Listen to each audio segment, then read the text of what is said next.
नमस्कार, India news में आपका स्वागत है। फिलहाल दिल्ली की राजनीति में खासा भूचाल मचा हुआ है। जब से शुक्रवार को दिल्ली के सीएम अरविंद केजरीवाल को बेल मिली, उसके बाद से ही ये भूचाल आया हुआ है। जैसे ही केजरीवाल रिहा हुए, उन्होंने ऐलान कर दिया कि वो 2 दिन के अंदर इस्तीफा दे देंगे अपने मुख्यमंत्री पद से, जबकि इसके पहले उन्हें काफ़ी दबाव डाला गया था कि वो अब नैतिक रूप से इस्तीफा दे दें। लेकिन उस वक्त सीएम केजरीवाल ने इस्तीफा नहीं दिया और 6 महीने तक जेल के अंदर से ही सरकार चलाई। अब सवाल ये है कि जब अरविंद केजरीवाल बेल पर बाहर आ गए हैं, तो क्या उनकी ये बेल पुख्ता है या फिर उनकी जेल वापसी हो जाएगी? दूसरा सवाल कि उन्हें ये इस्तीफा क्यों देना पड़ रहा है? क्या ये इस्तीफा उनकी मजबूरी है या फिर नैतिकता?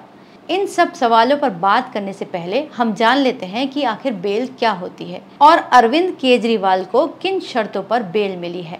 जेल में बंद एक व्यक्ति को अगर जेल से छुड़वाना हो तो कोर्ट या पुलिस के आदेश से उसे छुड़ाया जा सकता है।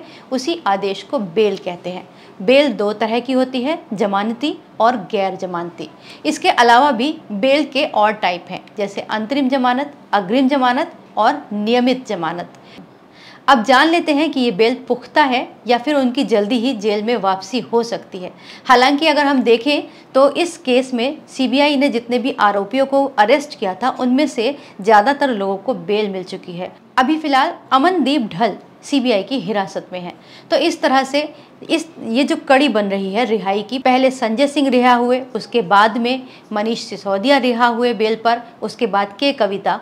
इन तीनों लोगों के रिहा होने के बाद जब अरविंद केजरीवाल रिहा हुए तो उनको कहीं ना कहीं मजबूती मिल रही है। इसके अलावा सुप्रीम कोर्ट के और भी फैसले हैं जो अरविंद केजरीवाल को इतना हौसला दे रहे हैं। जैसे एक फैसले में सुप्रीम कोर्ट ने कहा था, उन्होंने काफ़ी अहम टिप्पणी की थी। ये कहा था कि अब से सरकारी एजेंसियों के सामने दिए गए बयान को व्यक्ति को हिरासत में रखने के लिए मजबूत आधार नहीं माना जाएगा। तो इस केस में भी यही हुआ था कि अरविंद केजरीवाल को जिस व्यक्ति की गवाही की वजह से सीबीआई ने हिरासत में रखा था, उसने सीबीआई के सामने ही बयान दिया था। हालांकि अभी इसमें और कानूनी दांव पेच है, बाद में क्या होगा ये आगे देखा जाएगा।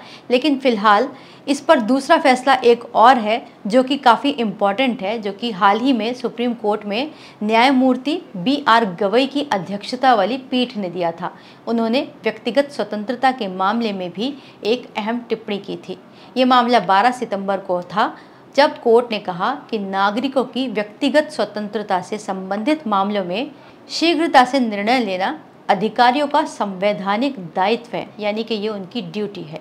ये बात कोर्ट ने AK मोहम्मद शाजी के केस में सुनवाई के दौरान कही थी। इस व्यक्ति की जो केस था वो 9 महीने डिले कर दिया गया था। इसमें कोर्ट ने सख्ती से कहा कि इस तरीके के मामलों में 1 दिन की देरी भी मायने रखती है। तो ये तो कानूनी दांव पेच रहे। अब बात राजनीति की कर लेते हैं कि आखिर जो हमने तीसरी बात भी कही थी कि ये इस्तीफा मजबूरी है या रणनीति। और वैसे इस इस्तीफे के ऐलान ने बीजेपी को तो बुरी तरह चौंका ही दिया है। बीजेपी अरविंद केजरीवाल के इस्तीफे के ऐलान को उनकी मजबूरी बता रही है। दिल्ली भाजपा सचिव हरीश खुराना का कहना है कि इस्तीफा देने के लिए आखिरकार अरविंद केजरीवाल ने 2 दिन का समय क्यों मांगा, क्योंकि चुनाव आने वाला है और वो इस सब को एक नया नाटक का रूप देने की कोशिश में लगे हैं। वो जनता को कहना चाहते हैं कि देखो, मैं इस्तीफा देना चाहता हूँ, लेकिन लोग नहीं चाहते कि मैं इस्तीफा दूँ। बहरहाल 6 महीने जेल में रहने के बाद अरविंद केजरीवाल के हौसले तो अब बुलंद हैं। अब उनके पास थोड़ा अपर पॉइंट तो है ही कि वो खुद को साबित कर सकें कि वो इस्तीफा खुद दे रहे हैं, और वो खुद को सच्चा और ईमानदार जब बनाकर पेश करेंगे तभी सीएम की कुर्सी पर बैठेंगे, ऐसा वो दावा कर रहे हैं। हालांकि विपक्ष का कहना है कि ये उनकी बेगुनाही का सबूत नहीं, बल्कि जो उन्हें बेल मिली है वो एक लीगल प्रोसेस का हिस्सा भर है। इस वीडियो को लाइक करें, हमारे चैनल को सब्सक्राइब करें। हमारे वीडियो सबसे पहले देखने के लिए बेल आइकन प्रेस करना ना भूलें।